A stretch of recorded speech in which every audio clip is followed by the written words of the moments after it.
Jay Tatum, last night we showed you why those who live along or visit the Devil's River are so concerned. Tonight, we hear from the company behind the pipeline.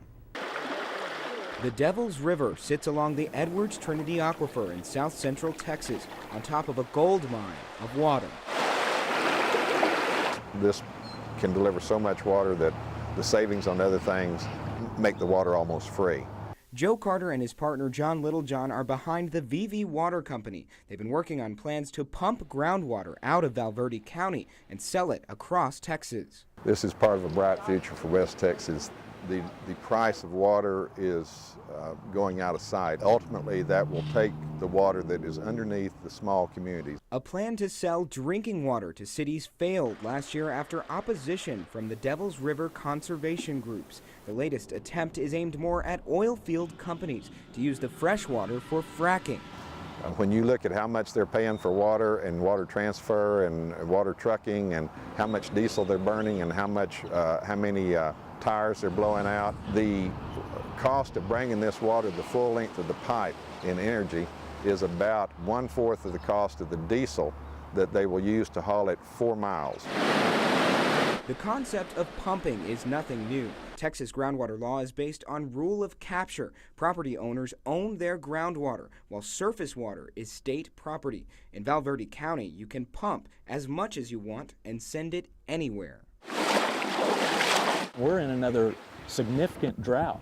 We're now looking to secure that water future. Val Verde County is one of the targets because it has a reliable groundwater supply. The company promises billions of gallons of water each year. It will make its way from Val Verde all the way through 9 counties in West Texas. The largest is Andrews. Each county signed off on the West Texas Transportation Authority. That will allow right-of-way to build the pipeline and control its operation. They will be in the driver's seat of how these things serve their community and the industry nearby. Because each county, they appoint one director and maintain that director on this board. The authority will choose a service provider. The contract to run the pipeline will almost certainly go to Carter's company. Okay. So there's no chance that they could go with another company then? That's one question I had. There's always a chance. This is a free enterprise world. They can do what they want to. They would be starting a long way behind. Counties stand to gain by signing on to the Transportation Authority. They'll be able to buy water for residents at a much cheaper rate, while oil companies pay for the pipeline. The plan is not the first. VV Water tried to sell water to San Antonio, but the city backed out after opposition. Landowners along the Devil's River formed conservancies to fight the plan. Just the openness of the country, the purity of the water, the contrast of the Chihuahuan hillsides with the Caribbean blue water is just captivating. Those same landowners are gearing up for a second fight. It doesn't make a whole lot of sense to pull the groundwater from a desert area and pump it uphill to other semi-arid areas. Meantime, an oil and gas industry leader is fighting the pipeline, flying in the face of the very industry set to fund it. The exportation of water outside of the Devil's River Basin is the biggest threat. David Honeycutt is the CEO of a major oil and gas company, Texas American Resources. He's also a landowner and the founder of the Devil's River Conservancy. It's the cleanest river in Texas. It is a special place. Money on that. Part of the thing that's protected the Devil's River for years is the remoteness. That's one of the things that makes it special. It's our responsibility to preserve this river and this treasure. Honeycutt believes the plan to use the water for fracking is not the answer. I would not want to be an oil and gas producer out in the Midland Odessa area and be responsible for draining the Devil's River so I can frack some oil and gas wells. He says oil and gas companies instead should turn to other solutions closer to home. Conservation-minded oil and gas people are going to be who come along and help protect this river after all, because there are a lot of conservationists in my business. Protection, the VV Water Company says, just isn't necessary. Is your project a threat to the Devil's River? No. And why not? Because the Devil's River is exhausting its flow where we're picking it up. It is through with the water by the time it gets to us. Our well field is so distal that we're not concerned about affecting that spring flow. In the study you're using, they do mention that large pumping could correlate to changes in spring flow. They do recognize that, but they point to 3 different well fields. The opposition in this water war is as clear as the river's blue.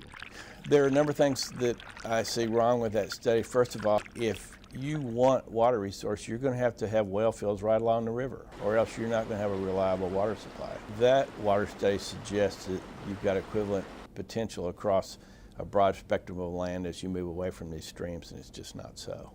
Hydrogeologist Daryl Peckham weighs in. We're going to see both sides of the argument. We're going to have the fear of the surface water being dried up, the other side saying, no, we're not going to dry it up and it's okay. Peckham says it will come down to science. You know, using the science to determine cause and effect. And to some degree, you have to pump it to know. When you're just simulating, there's so many factors. You're really only simulating a portion.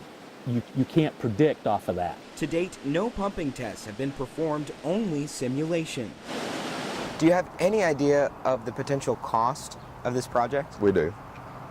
Would you like to share that with us? It's not final. We'll share it when we go to market with the financing. Do you guys have the financing in place to make this happen? We have 3 outlets in the capital markets. We don't want to indicate a preference to any one of the 3 lest we make it a non-competitive proposition, you understand. They represent a lot of things and make a lot of promises that you know, upon further investigation are not often and always the truth. Promises Joe Carter says they intend to keep. If there were an impact to the Devils River watershed that was significant, what would you do? Well, what we're going to do even before that would appear is to do everything we can to keep the rain barrel or the aquifer just as full as we possibly can. So if there were a drop in the Devils River as a result of the project, would you consider stopping the exportation of water? No, because it takes about 90 to 100 years for these things to occur, and the drop in the Devils River is not the result of our pumping. It's the result of pumping upstream from that. And regardless of the science, some who live along the river. I don't have to have electricity, I don't have to have telephone, I don't have to have anything, but I do have to have that water. Hope they never get the chance to find out. And I pray to God it don't happen that they remove water from this area. Now, we did reach out to county commissioners in West Texas. Not one agreed to an on-camera interview. Most I spoke with said they only knew what was presented to them by the company before signing off on the agreement. One said he was not concerned. Another said he only knew about environmental concerns after Googling them following that meeting. I'm in the studio. Matt Rist, CBS 7 News.